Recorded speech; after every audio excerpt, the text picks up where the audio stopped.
ঠিক 1 মাস 10 দিনের মাথায় আমি কিন্তু কল্যাণীতে আসলাম দেখতে যে প্যান্ডেল প্রস্তুতি কতটা হয়েছে।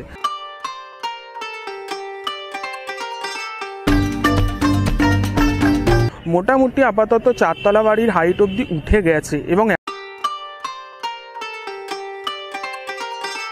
এই হচ্ছে সেই খুঁটি যেটা কিন্তু খুঁটি পুজোর দিন এখানে স্থাপন করা হয়েছিল। আগে মেন প্যান্ডেলের ভেতরটা একটু দেখিয়ে নিই। হ্যালো বন্ধুরা, welcome to RT blog and entertainment. তো বন্ধুরা, আজকে কিন্তু রথের দিন আমি চলে এসেছি কল্যাণীতে। তো দেখে বুঝতে পারছো আমি ঠিক কোন জায়গায় রয়েছি। তো আমি রয়েছি কল্যাণী ITI দুর্গাপূজা মণ্ডপ, মানে যেখানে দুর্গাপূজা প্যান্ডেল তৈরি হচ্ছে তার ঠিক সামনে। তো আজকে ঠিক 1 মাস 10 দিনের মাথায় আমি কিন্তু কল্যাণীতে আসলাম দেখতে যে প্যান্ডেল প্রস্তুতি কতটা হয়েছে। এর আগে বুদ্ধ পূর্ণিমার দিন এখানে হয়েছিল খুঁটি পুজো, তখন আপনাদের দেখিয়েছিলাম। আজকে এখানে আসলাম যে প্যান্ডেল কতটা প্রস্তুত হয়েছে সেটা দেখার জন্য।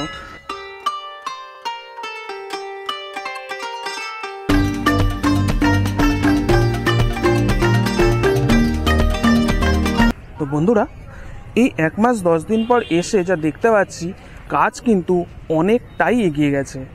যেমন এখানে আমরা সবাই জানি যে ব্যাংককের অরুণ মন্দির হতে চলেছে, তার যে স্ট্রাকচারটা সেটা কিন্তু এখনই বোঝা যাচ্ছে। এর আগে আমি এই কারণেই আসিনি যে একদম বেসিক লেভেলে যখন তৈরি হচ্ছে তখন কিন্তু অতটা ঠিক বোঝা যাবে না, সেই কারণে। যেমন এখানে এই দুটো টাওয়ার কিন্তু সবথেকে বেশি হাইট অবধি আপাতত উঠেছে, আর যে মেন টাওয়ারটা সেটা কিন্তু মোটামুটি আপাতত 4 তলা বাড়ির হাইট অবধি উঠে গেছে এবং এখনও কাজ চলছে। দেখে বোঝা যাচ্ছে যে এটা মোটামুটি অনেকটা, এতটা অবধি তো মিনিমাম যাবে। তো গতবারে যেমন হয়েছিল প্রায় 160 ফুটের কাছাকাছি, এবারে কিন্তু তার থেকে না হলেও 10 ফিট মতো বেশি হতেই পারে।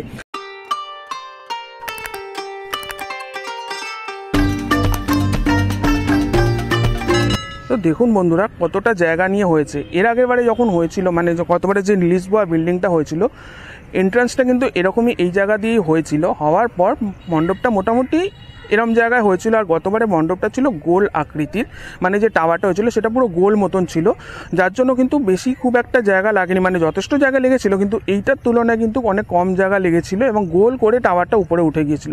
বাট এবারে কিন্তু এখানে যে মণ্ডপটা, মানে অরুণ টেম্পেলটা রয়েছে, সেটার কিন্তু মানে মাঝখানে প্রধান যে চূড়াটা হবে সেটা, এবং তার চারপাশে 4টে চূড়া। তো প্রবাবলি 4টে চূড়া হয়তো এখানে হবে না, কারণ এখানে আপাতত আমি 2টো চূড়াই দেখতে পাচ্ছি। সেই 2টো চূড়া যেহেতু সামনে, সে ডেফিনেটলি আমরা ফ্রন্টটাই দেখে থাকি, তো ফ্রন্টটা কিন্তু এখানে দেখানো হচ্ছে।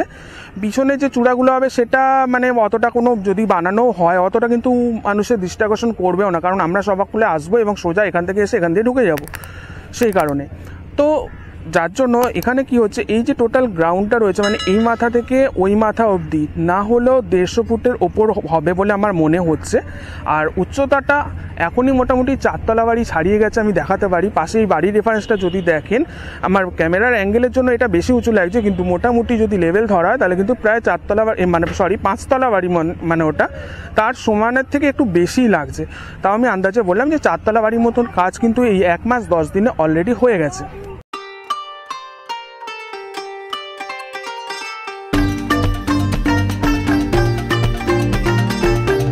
এই হচ্ছে টোটাল গ্রাউন্ডটা যেখানে কিন্তু পুজোটা হচ্ছে। এখানে দেখতে পাচ্ছি অজস্র কিন্তু বাঁশ এখনও রাখা রয়েছে, আর অলরেডি যে কাজটা চলছে সেখানে কিন্তু প্রচুর বাঁশ ইউজ হয়েছে। গতবারও আমরা দেখেছিলাম যে মণ্ডপে প্রচুর বাঁশ ইউজ হচ্ছিল, ডেফিনেটলি, কারণ এখানে যে পুরো মণ্ডপটা তৈরি হবে সেটা কিন্তু সম্পূর্ণ বাঁশের ওপর।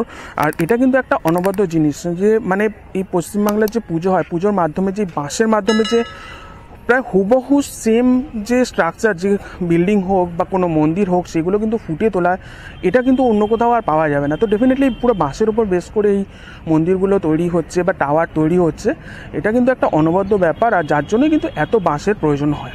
আর তার মাধ্যমেই কিন্তু এত সুন্দর সুন্দর আমরা যে বিল্ডিংয়ের প্রতিকৃতি বা মন্দিরের প্রতিকৃতিগুলো দেখতে পাই পুজোর সময়, সেটা কিন্তু এই কারণেই আর এই শিল্পীদের জন্যই। বন্ধুরা, এবার আপনাদের একদম ফ্রন্ট থেকে দেখাচ্ছি, মানে যে জায়গাটা দিয়ে কিন্তু এন্ট্রান্স হবে, এই সোজাসুজি এখান দিয়ে কিন্তু ভেতরে ঢোকা হবে এবং তারপরে ওখানে মাতৃ প্রতিমা থাকবে যেখানে আমরা ভেতরটা দেখব। ঠিক গতবারে যেমন হয়েছিল সেরকমই কিন্তু একটা বড় এন্ট্রান্স এখানে রাখা হয়েছে। আমার যতদূর মনে হচ্ছে তো গতবারের থেকে একটু বড়ই রাখা রয়েছে এন্ট্রান্সটা, এবং তার উপরে কিন্তু এই মেন মণ্ডপ যেটা মানে মেন চূড়া যেটা সেটা কিন্তু তৈরি হচ্ছে, আর তার দুপাশে কিন্তু রয়েছে এই দুটো টাওয়ার।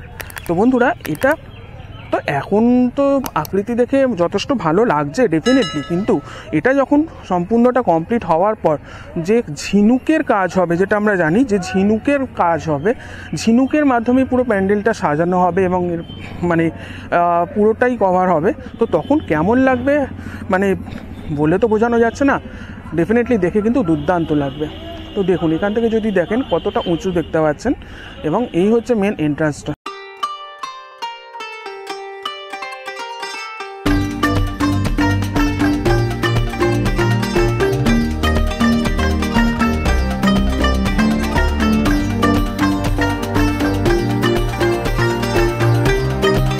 আমরা খুঁটি পুজোর সময় যখন এসেছিলাম সেই খুঁটিটা কিন্তু ঠিক ওইখানটা রাখা রয়েছে, আমি আপনাদের দেখাবো।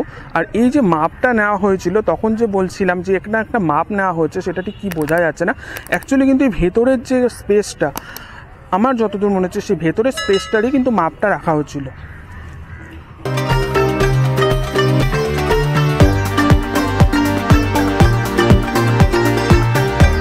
তো বন্ধুরা এই হচ্ছে সেই খুঁটি যেটা কিন্তু খুঁটি পুজোর দিন এখানে স্থাপন করা হয়েছিল, এবং তার উপর বেশ করে এটা মানে একটা প্রধান খুঁটি হিসাবে কাজ করে কিন্তু পুরো এই প্যান্ডেলটা তৈরি হয়ে উঠছে।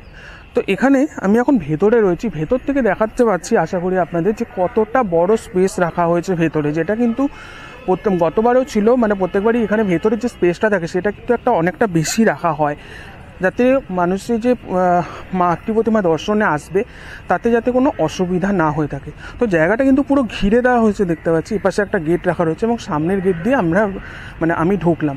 আর এখানে এখন শিল্পী মানুষেরা মানে কারিগরেরা কাজ করছেন। তো এখন এই উপরে এই জায়গাটা ভেতরে কাজ চলছে, প্রবাবলি বাঁশ বাঁধার কাজ করছে, কারণ এর ওপরে কিন্তু ধীরে ধীরে এই স্ট্রাকচারটা উপরে উঠবে। আর এই টোটাল জায়গাটা কিন্তু ভেতরে সুন্দরভাবে সাজানো হবে। মেন মাতৃ প্রতিমা কিন্তু থাকবে এইখানে, আর এখানে কিন্তু মেন যে কাজগুলো হচ্ছে সেটা কিন্তু ভেতরের যে সুন্দর করে সাজানো হবে তার কাজ চলছে, যেটা আপনাদের দেখাবো। আমি আগে মেন প্যান্ডেলের ভেতরটা একটু দেখিয়ে নিই।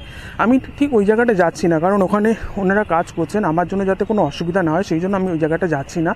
বাট আপনাদের তার জন্য কোনো অসুবিধা হবে না, আমি পুরো জায়গাটা কিন্তু আপনাদের দেখিয়ে মানে আপনারা ডেফিনেটলি বুঝতে পারবেন, আপনার বাড়িতে থেকেও দেখে কিন্তু বুঝতে পারবেন যে এখানে ঠিক কেমন কাজ চলছে, অনুভব করবেন যে আপনারা কিন্তু এখানে রয়েছেন এবং দেখছেন।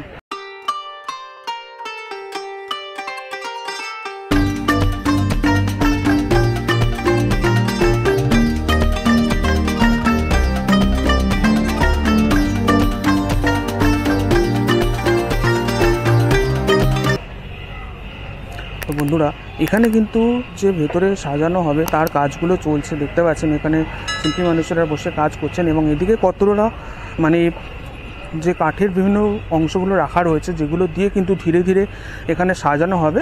তো দেখুন এখানে কাঠে কতটা সম্ভার রয়েছে যে এখান থেকে এগুলো নিয়েই কিন্তু ধীরে ধীরে যে মণ্ডপের বিভিন্ন অংশগুলো রয়েছে, মানে ভেতরের যে সাজসজ্জা আছে বা বাইরেরও যে সাজসজ্জা আছে সেগুলো কিন্তু এখানে ধীরে ধীরে ফুটে উঠবে। এখানে এখন এই জায়গাটা দিয়ে কিন্তু আমি যেখান দিয়ে ধীরে ধীরে বেরোচ্ছি, এই জায়গাটা দিয়ে কিন্তু মানে আমরা প্রবেশ করতে পারবো যখন প্যান্ডেল কমপ্লিট হয়ে যাবে সেই সময়। তো জায়গাটা কিন্তু যথেষ্ট ওয়াইড আর যথেষ্ট বড় রাখা রয়েছে, পিছনে দেখতেই পাচ্ছেন কাজ চলছে। আজকে 7ই জুলাই রথের দিন আপনাদের দেখালাম যে কল্যাণী ITI মোড়ে লুমিনান্স ক্লাবের যে দুর্গাপূজা হয়, যার থিম এবারে ব্যাংককের অরুণ টেম্পল, যেটা বিশেষত্ব হচ্ছে এটা কিন্তু সম্পূর্ণ ঝিনুক দিয়ে তৈরি হবে। এখানেই তৈরি হচ্ছে প্যান্ডেল, কতটা প্রস্তুত হচ্ছে, কেমন তৎপরতার কাজ চলছে সেটা আপনাদের দেখালাম। আশা করি ভিডিওটা আপনাদের ভালো লাগবে। যদি ভালো লেগে থাকে তাহলে অবশ্যই লাইক, কমেন্ট ও শেয়ার করবেন, আর চ্যানেলে নতুন হলে অবশ্যই সাবস্ক্রাইব করবেন। এরকম ধরনের ইনফরমেটিভ ভিডিও পাওয়ার জন্য, প্যান্ডেল প্রস্তুতির ভিডিও বা পূজার বিভিন্ন ধরনের আপডেট পাওয়ার জন্য। এছাড়াও বিভিন্ন জায়গায় যে মন্দির রয়েছে, যারা ধরুন মন্দির দেখতে পছন্দ করেন, হয়তো অনেকে কোনো কারণবশত পৌঁছাতে পারেন না সেই মন্দিরে, আমাদের চ্যানেলের মাধ্যমে কিন্তু আমরা সেই মন্দিরগুলো আপনাদের কাছে তুলে ধরছি, যাতে আপনারা বাড়িতে বসেই মন্দির দর্শনের অনুভব করতে পারেন। এছাড়া অনেক মন্দির আছে যেগুলো সম্বন্ধে কিন্তু আমরা জানি না, সেটাও আপনারা আমাদের চ্যানেলের মাধ্যমে জানতে পারবেন। তো আমাদের চ্যানেলে ভিজিট করুন, আপনারা টেম্পলস অফ বেঙ্গল প্লেলিস্ট অবশ্যই একবার ভিজিট করুন। অনেক এমন মন্দির রয়েছে যেগুলো সম্বন্ধে হয়তো আপনারা জানেন না, আপনারা কিন্তু জানতে পারবেন আর ডেফিনেটলি ভালো লাগবে। তো আর বেশি কথা না বলে আজকের মতো এখানে স্টপ করছি, আবার দেখা হবে আর একটা নতুন প্যান্ডেলে নতুন জায়গায়। তো চলুন, ততক্ষণের জন্য টাটা আর শুভ রথযাত্রা।